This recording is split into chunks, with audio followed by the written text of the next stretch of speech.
सावन सोमवार की कथा। हिंदू पंचांग के सभी महीनों का अपना विशेष महत्व है, जिनमें से एक है सावन का महीना।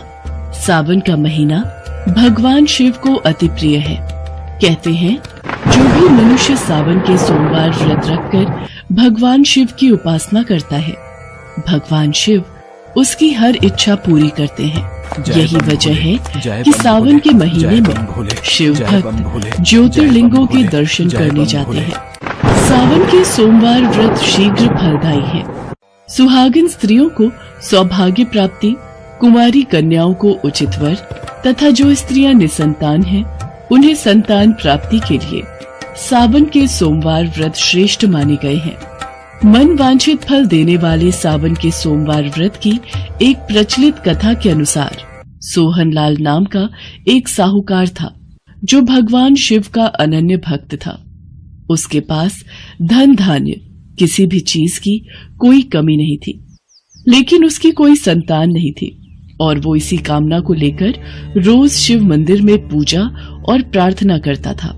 हे भोले भंडारी, मुझे कब संतान का सुख प्राप्त होगा? क्या मैं अपनी संतान का सुख भोगे बिना ही इस दुनिया से चला जाऊंगा? आप तो सबकी मनोकामनाएं पूरी करते हो, मेरी विनती भी सुन लो भगवान। सोहनलाल की प्रार्थना कैलाश पर्वत पर देवी पार्वती ने सुन ली। वो भगवान शंकर से बोली, प्रभु, ये साहूकार आपका अनन्य भक्त है, इसको किसी बात का कष्ट है तो आपको उसे अवश्य दूर करना चाहिए। देवी पार्वती, साहूकार के घर संतान नहीं है, ये इसी बात से दुखी है। हे महादेव, तो आप इसे पुत्र का वरदान दे दीजिए, इस भक्त पर कृपा कीजिए। पार्वती, साहूकार के भाग्य में पुत्र का योग नहीं है। ऐसे में अगर इसे पुत्र प्राप्ति का वरदान मिल भी गया तो वो केवल 16 वर्ष की आयु तक ही जीवित रहेगा। पर प्रभु, आपके भक्तों का विश्वास आपसे जुड़ा हुआ है।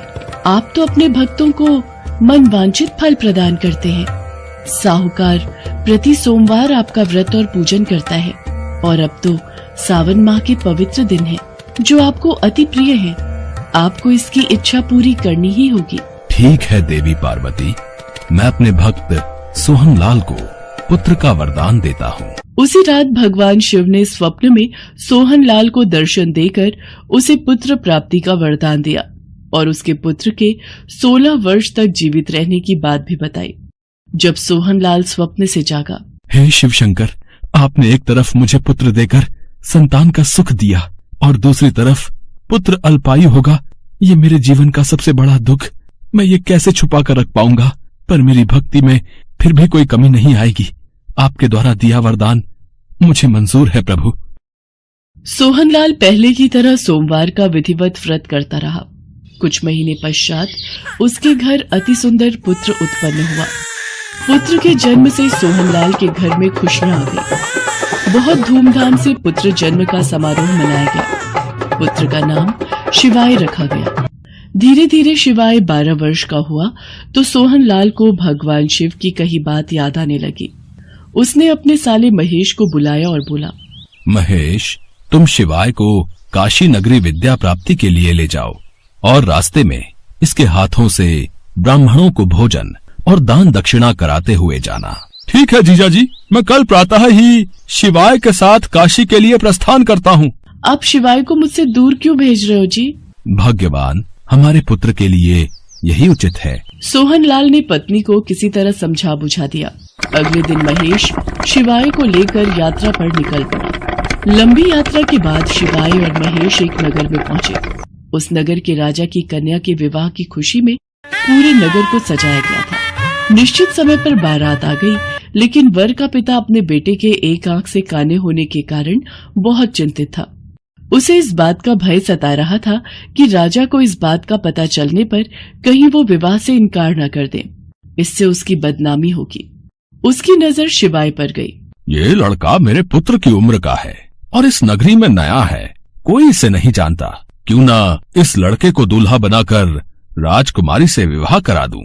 विवाह के बाद इसको धन देकर विदा कर दूंगा और राजकुमारी को अपने नगर में ले जाऊंगा। वर के पिता ने इसी संबंध में शिवाय और महेश से बात की। महेश ने धन मिलने के लालच में वर के पिता की बात स्वीकार कर ली और शिवाय को दूल्हे के वस्त्र पहनाकर राजकुमारी से विवाह करा दिया। राजा ने बहुत सा धन देकर राजकुमारी को विदा किया। शिवाय राजकुमारी से सच नहीं छिपा सका और उसने जाते हुए राजकुमारी की चुनरी पर लिख दिया, राजकुमारी, तुम्हारा विवाह तो मेरे साथ हुआ था। मैं तो वाराणसी में शिक्षा प्राप्त करने जा रहा हूँ। अब तुम्हें जिस नवयुवक की पत्नी बनना पड़ेगा वो काना है। राजकुमारी देखती है कि जिस लड़के से उनका विवाह हुआ था उसकी जगह सचमुच एक काना राजकुमार खड़ा है। पिताजी महाराज, मैं इस लड़के के साथ विदा होकर नहीं जाऊंगी। मेरा विवाह तो किसी और के साथ हुआ है जो अपनी विद्या पूरी करने वाराणसी गए हैं। राजा ने सब बातें जानकर राजकुमारी को महल में रख लिया। उधर शिवाय अपने मामा महेश के साथ वाराणसी पहुंच गया। शिवाय ने गुरुकुल में पढ़ना शुरू कर दिया। धीरे धीरे वक्त बीता। शिवाय 16 वर्ष का हो चुका था। एक दिन शिवाय यज्ञ करके ब्राह्मणों को दान दक्षिणा देकर रात के वक्त जब शयन कक्ष में सो रहा था, शिवजी के वरदान के अनुसार उसके प्राण पखेरु उड़ गए। अगली सुबह जब महेश कमरे में आया, आज शिवाय सोकर नहीं उठा? रोजाना तो जल्दी उठ जाता है। शिवाय बेटा उठ। अरे तू उठ क्यों नहीं रहा? नहीं शिवाय, तू ऐसे कैसे इस दुनिया से चला गया? मैं जीजा जी को क्या जवाब दूंगा? शिवाय मेरे भांजे, उठ। प्रभु, ये कौन इतना विलाप कर रहा है? कौन भक्त इतना दुखी है? प्राणनाथ, मुझसे इसके रोने के स्वर सहन नहीं हो रहे। आप इस व्यक्ति के कष्ट अवश्य दूर करें। देवी पार्वती, ये उसी साहूकार का पुत्र है। इसकी आयु 16 वर्ष थी। अब इसकी आयु पूरी हो चुकी है। स्वामी, आप इसे जीवित करें, नहीं तो इसके माता पिता पुत्र की मृत्यु के कारण रो रो कर अपने प्राणों का त्याग कर देंगे। आपके परम भक्त साहूकार को उसकी वर्षों की सोमवार की पूजा का आप ये फल देंगे? नहीं प्रभु, इस बालक को जीवन दान दीजिए। अपनी पूजा करने वाले साहूकार भक्त की पूजा को सफल कीजिए प्रभु। आपकी पूजा तो विधि के विधान को भी सही दिशा देती है। आप अपने भक्तों के सारे कष्ट दूर करते हैं प्रभु। तुम ठीक कह रही हो देवी पार्वती। आज अपनी पूजा करने वाले परम भक्त के लिए मुझे ये विधि का विधान बदलना होगा। मैं शिवाय की जीवन रेखा से अल्पायु योग हटाकर इसे दीर्घ आयु रहने का आशीर्वाद देता हूँ। पार्वती के आग्रह करने पर भगवान शिव ने शिवाय को जीवित होने का वरदान दिया और कुछ ही पल में वो जीवित होकर उठ बैठा। शिक्षा समाप्त करके शिवाय मामा के साथ अपने नगर की ओर चल दिया। दोनों चलते हुए उसी नगर में पहुँचे जहाँ शिवाय का विवाह हुआ था। मामा जी, मैं इस नगरी में रुककर यज्ञ का आयोजन करना चाहता हूँ।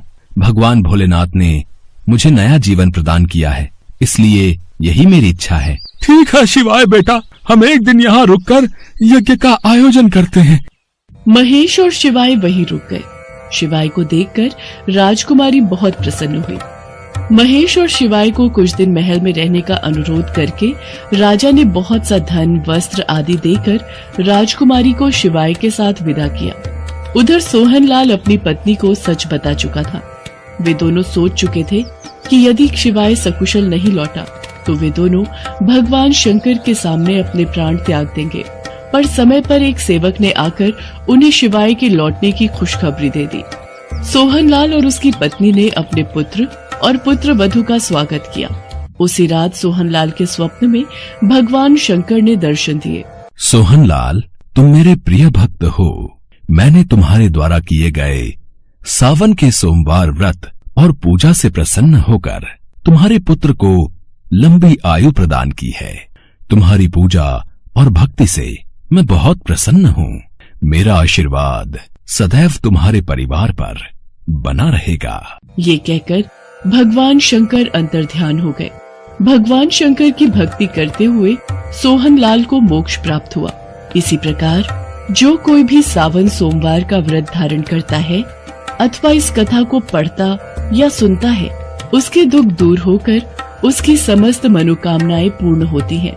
इससे लोक में नाना प्रकार के सुख भोग कर अंत में वो मनुष्य शिव लोक को प्राप्त होता है।